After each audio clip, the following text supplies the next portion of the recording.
au centre de recherche sur l'habitat, il y a des personnels d'aide à la recherche et il y a des enseignants-chercheurs venant de l'école d'architecture et de l'université.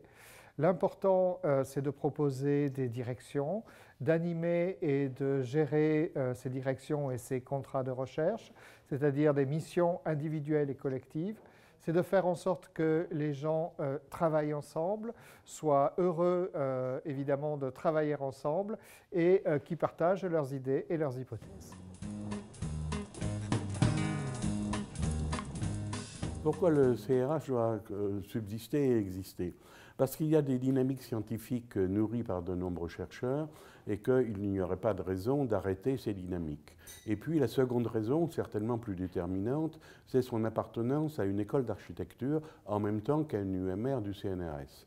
Sa place vis-à-vis d'une école d'architecture certifie en quelque sorte la place de l'architecture dans l'ensemble des recherches concernant les sciences humaines et sociales dans leur rapport à la ville.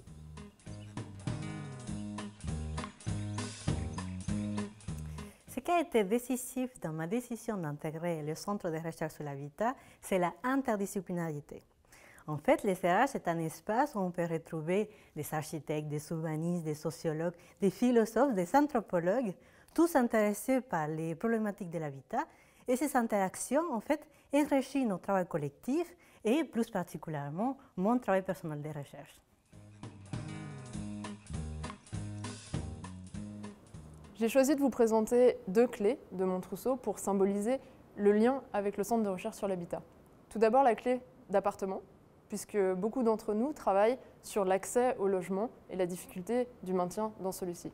Et ensuite, la clé de vélo, puisque c'est à vélo que je fais ma thèse finalement, entre conférences, visites de terrain, bibliothèque et rendez-vous pour les entretiens. Pour faire un stage au CRH, j'ai tout simplement répondu à un appel à candidature pour une étude portant sur l'adaptation de l'habitat aux évolutions démographiques. Donc moi, j'ai proposé de m'axer sur le vieillissement de la population. On était 3 stagiaires encadrés par le co-directeur du CRH et 2 doctorants architectes.